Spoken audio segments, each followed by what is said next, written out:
Hello, this is Spartan Commander, and just to say there's no battle today, but what I'd like to do is talk about the RTW Remastering. Okay, let's say I think a lot of us have been very excited. I think the whole RTW community have been excited about this remastering. Some of us have been talking about this for a couple of years now, and I think with the remastering we are going to encourage a lot of newer players into Rome Total War. Hey, you know, Rome Total War may well be a success all over again. I think what I'd like to say is I've watched a lot of the YouTubers' videos on the remastering, and what I've seen is a lot of content about the campaign and about modifications, mods, and I think that's great for the multiplayer campaign community. That's great, but sadly I haven't seen anything for the multiplayer community for Rome Total War. I don't know if any of you guys have, but I definitely haven't seen it. So what I thought I'd do is maybe do a short video on what the multiplayer the RTW multiplayer community might like from the new remastering. Okay, the first thing I think I'd like to say is about the lobby. I think this is where we all meet up, we make friends, we talk about strategy and tactics.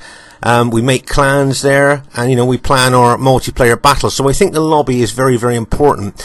And just to let you know, I have contacted Feral, who are doing the remastering, about a lobby, and all I got back was a standard reply of thank you for your interest, just keep watching for new announcements.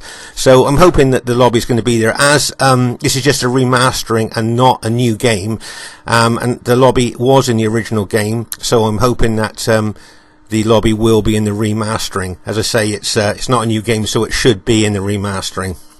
Okay, so for me the multiplayer is quite a very important part there, and I'm sure most of you who play on the multiplayer would actually agree with that the lobby is very important for us.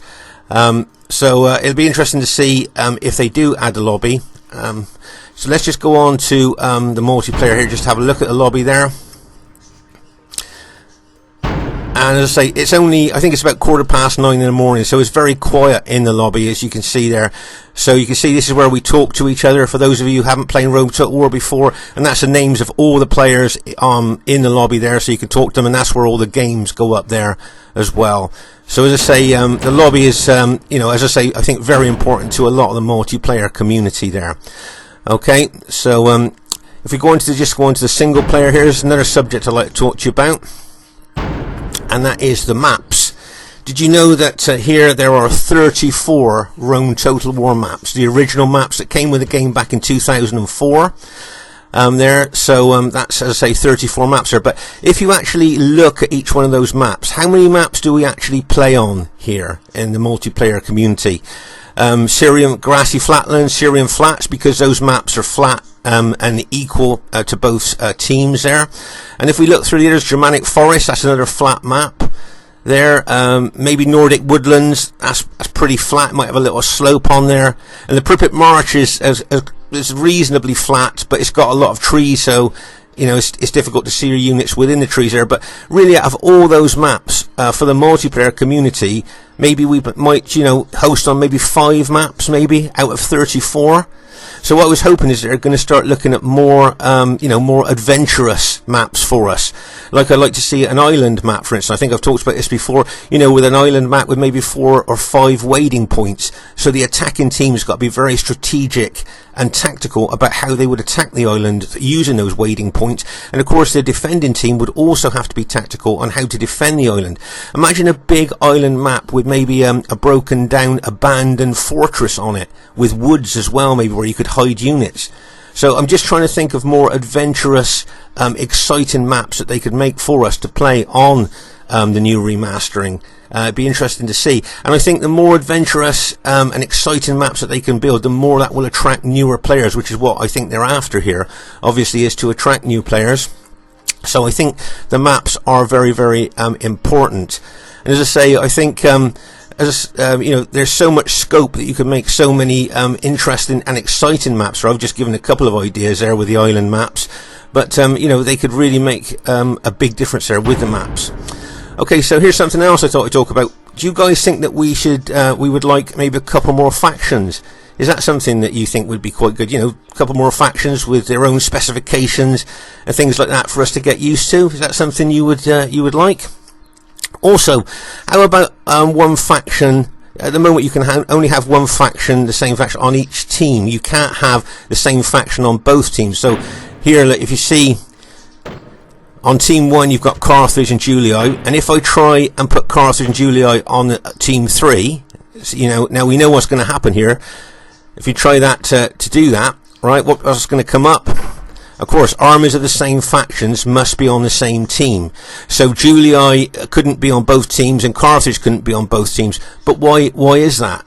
Wouldn't it be good to be able to do that?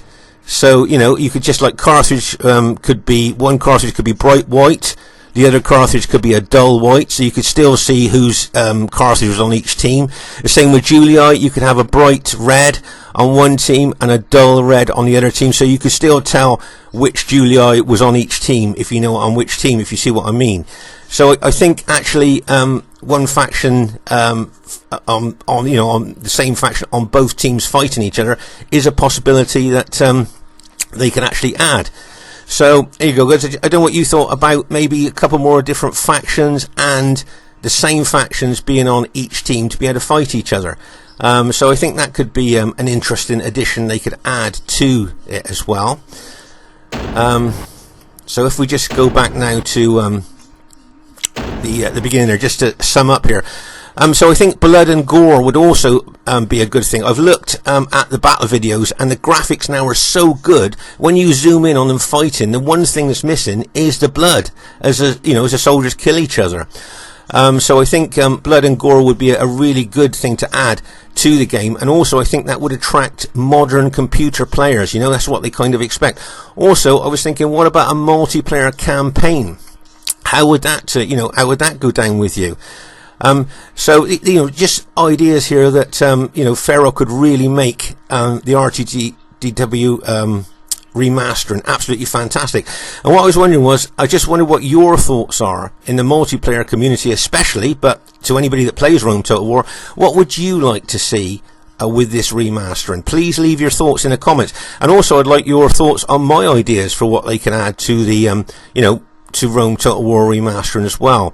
I think between this, I mean, if they talk to maybe us a bit more, we could actually share ideas with them and really make it good. Okay, Spartan Commander saying bye for now.